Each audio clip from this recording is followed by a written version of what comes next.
Il fut un temps où ces comiques faisaient sourire tout le Venezuela, où leur visage apparaissait chaque lundi soir comme un rituel familier dans les salons.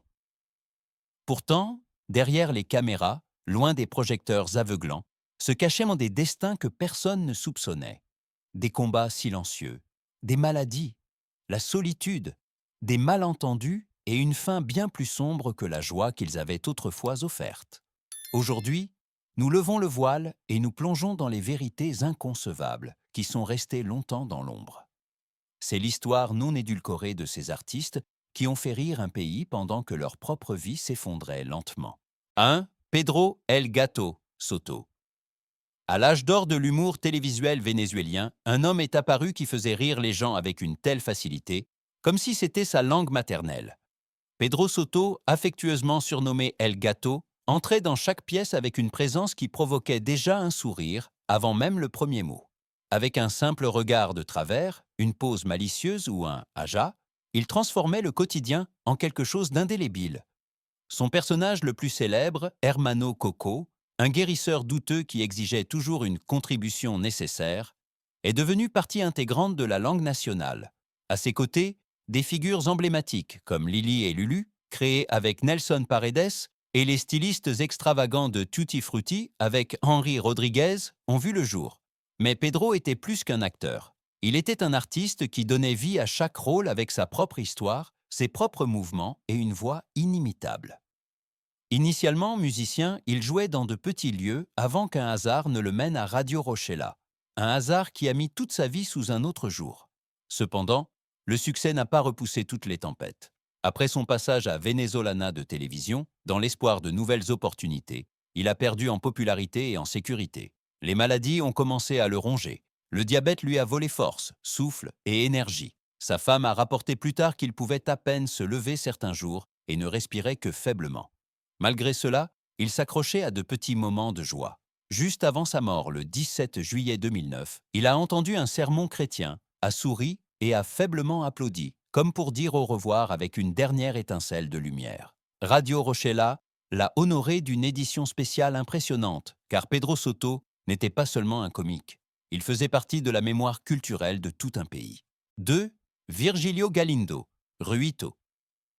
Dans les premières années de la télévision vénézuélienne, alors que les familles se rassemblaient respectueusement devant l'appareil lourd et scintillant, un homme est apparu qui a transformé l'art de la maladresse en quelque chose de presque poétique.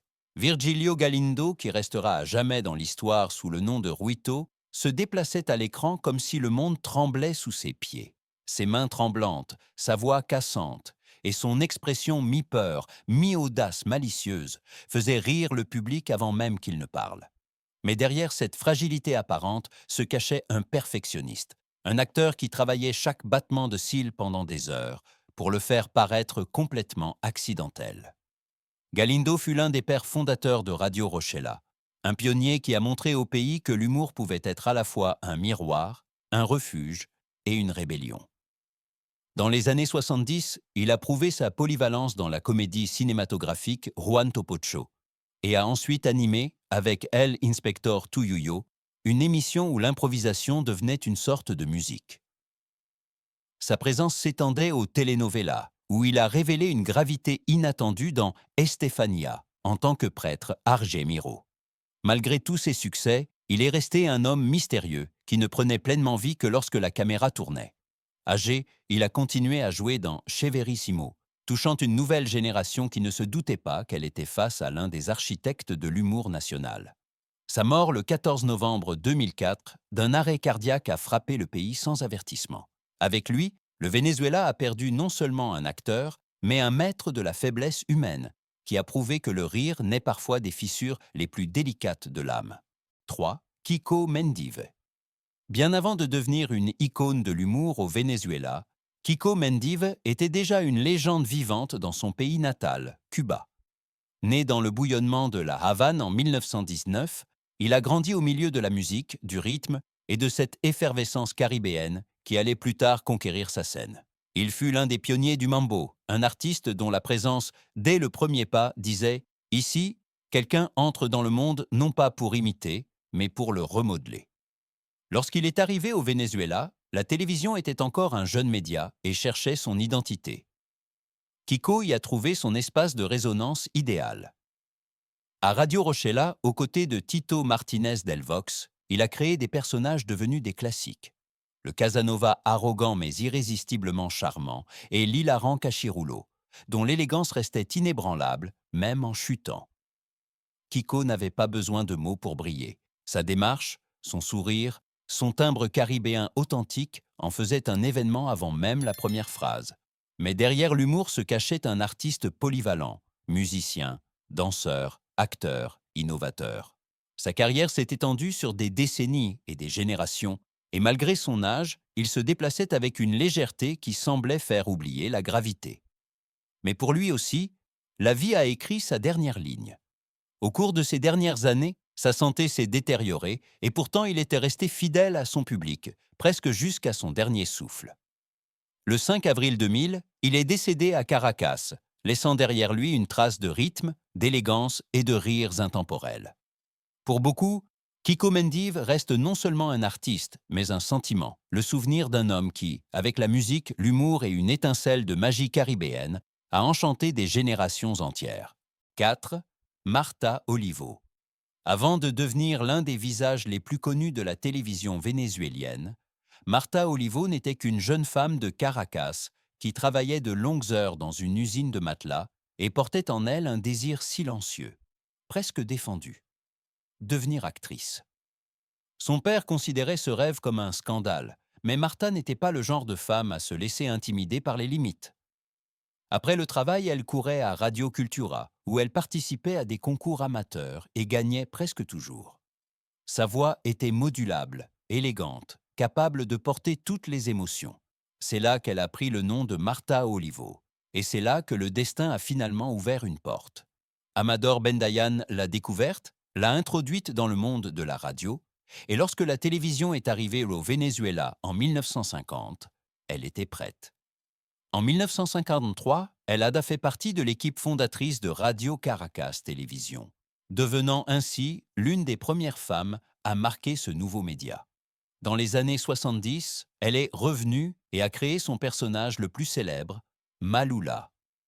Cette femme exagérée, curieuse, exubérante, a touché une corde sensible profondément ancrée dans le public vénézuélien. Malula n'était pas simplement un personnage, elle était un miroir, une caricature, une vérité. Martha la jouait avec une précision qui faisait rire les gens avant même qu'elle ne parle. Étonnamment, sa vraie nature était tout autre, calme, réfléchie, loin de l'excentricité de ses rôles. Elle disait souvent que le secret de l'humour résidait dans l'observation du quotidien. Au cours des dernières années de sa vie, elle s'est tournée vers la politique, mais est restée mentalement alerte et physiquement stable, jusqu'à ce qu'un AVC soudain l'emporte le 16 octobre 2016. Ce fut une perte inattendue, un réveil difficile pour ceux qui l'avaient accompagnée pendant des décennies. Marta Olivo n'a jamais cherché la gloire, elle a cherché une chance et l'a transformée en histoire. 5. Luis Peñaranda. Dans les boîtes de nuit et les salles des fêtes scintillantes de Caracas, où des lumières colorées pleuvaient sur la scène et la musique déferlait comme une vague à travers la salle, se trouvait au centre un artiste qui transformait chaque mouvement en art pur, Luis Peñaranda. Avec son élégance extravagante, son langage corporel impeccable et une mimique qui semblait chorégraphiée, il est devenu l'un des interprètes de phonomimique les plus célébrés du Venezuela. Quand Como una flor retentissait, il n'imitait pas la chanteuse. Il devenait elle, si parfaitement que le public retenait son souffle. Son talent lui a ouvert les portes de la télévision, en particulier de l'émission populaire Bienvenidos, où sa liberté, son courage et sa provocation ludique ont défié et en même temps enthousiasmé un public conservateur. Luis était différent, inoubliable, intrépide, et est ainsi devenu involontairement un symbole de la communauté LGBTQ+ vénézuélienne. Mais derrière les applaudissements, un combat faisait rage que presque personne ne voyait. Louise vivait avec le VIH à une époque où la maladie était non seulement dangereuse, mais aussi profondément stigmatisée. Il portait non seulement le fardeau de la médecine, mais aussi celui des préjugés. Fin 2019, son état s'est dramatiquement détérioré. il a été transporté à l'hôpital et là, comme l'ont rapporté plus tard des activistes, ignoré. Pendant 9 heures, personne n'aurait dû le soigner. 9 heures pendant lesquelles il n'a pas été vu comme un artiste, pas comme un être humain. Quand il est finalement mort, son décès a secoué la communauté et a suscité l'indignation face à un système de santé effondré et une société qui trop souvent détourne le regard. Mais ceux qui le connaissaient disent donc que Luis a brillé jusqu'à la fin, avec un grand sourire, un geste théâtral, cette étincelle qui pouvait remplir toute une pièce. Sa vie n'a pas été facile, mais elle a été courageuse, lumineuse et sans compromis authentique. Et si aujourd'hui son nom est prononcé, on ne se souvient pas de la tragédie, mais de l'artiste qui, d'un seul regard, pouvait faire trembler un public. 6. Martha Piñango. Dans l'histoire de l'humour vénézuélien, rares sont les femmes qui ont brillé avec une telle force, une telle polyvalence et une telle présence scénique que Martha Piñango. Née le 19 novembre 1958 à La Guaira, elle a pratiquement grandi dans les studios. Dès son plus jeune âge, elle observait chaque geste, chaque accent, chaque comique, comme si elle absorbait tous ces détails profondément dans son propre être. Il n'a pas fallu longtemps pour que son talent extraordinaire soit visible. Martha possédait une capacité de transformation presque incroyable. Avec une simple mimique, un clin d'œil exagéré ou un calat aigu, elle pouvait faire rire un public avant même de se plonger dans un rôle. Elle était une maîtresse de l'imitation, capable d'incarner chaque personnage, qu'il s'agisse d'une enseignante hystérique, d'une couturière fougueuse, d'une veuve fière ou d'une dame arrogante, avec précision et élégance. Pepeto Lopez, son partenaire de scène constant, a dit un jour que personne au Venezuela ne maîtrisait les accents aussi brillamment qu'elle. Mais si son talent semblait illimité, son corps menait un combat implacable. En 1997, de graves problèmes rénaux l'ont forcée à se retirer de la télévision. Elle a passé des mois en soins intensifs, de plus en plus faibles, de plus en plus éloignée de la scène qui avait été sa vie. Et malgré tous les efforts, ses forces ont cédé. Le 4 avril 1989, Martha Piñango est décédée à l'âge de 41 ans seulement. Une perte qui a frappé les Vénézuéliens comme un coup de poing. Elle a laissé non seulement des rôles et des souvenirs, mais un héritage lumineux. La preuve que l'humour, lorsqu'il vient d'une véritable passion, peut soutenir tout un pays. 7. Danilo Ramirez. Avant que tout le Venezuela ne connaisse son nom, Danilo Ramirez n'était qu'un jeune maquilleur qui travaillait entre les tables de maquillage et les lumières vives des studios, silencieux, attentif, discret. Personne n'aurait deviné que derrière la blouse blanche se cachait un talent comique qui brillait plus fort que nombre des stars qu'il maquillait. Sa percée est venue par hasard, presque de manière ludique. Pour un segment de l'émission Que Locura, il devait improviser, et en un seul instant, il est passé du maquilleur tranquille à un tourbillon d'exagération, d'audace et d'innocence enfantine. Son personnage, né dans Dame Tupine, était inoubliable. Un styliste effronté, curieux, adorablement fatigant, qui déconcertait et désarmait les célébrités à la fois.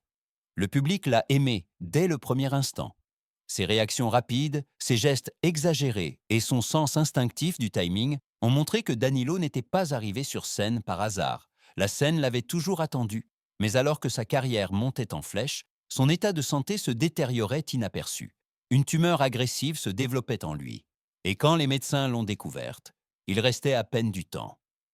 Le 9 mars 2012, Danilo Ramirez est décédé, jeune, talentueux, et à un moment où son avenir venait tout juste de commencer. Sa perte a laissé un sentiment d'inachèvement, comme si la télévision vénézuélienne avait perdu une voix qui aurait pu rire et surprendre d'innombrables fois. Pour beaucoup, il reste la preuve que parfois ce n'est pas l'homme qui cherche la scène, mais la scène qui cherche l'homme. Quand nous repensons à toutes ces histoires, une chose devient douloureusement claire. Derrière chaque rire qu'ils ont offert à tout un pays, se cachait une personne qui portait ses propres tempêtes, ses propres ombres et son propre silence. Ils étaient des artistes qui diffusaient la lumière, tandis que leur propre chemin se déroulait, souvent dans l'obscurité. Et pourtant, c'est précisément là que réside leur grandeur. Ils ont donné quelque chose de plus grand que leurs soucis, l'espoir, la joie, la légèreté. Aujourd'hui, nous honorons non seulement leur carrière, Mais la vérité que l'humour naît parfois des endroits les plus vulnérables du cœur humain. Quel destin vous a le plus touché et pourquoi? Dites-le moi dans les commentaires. Votre voix maintient ces souvenirs vivants.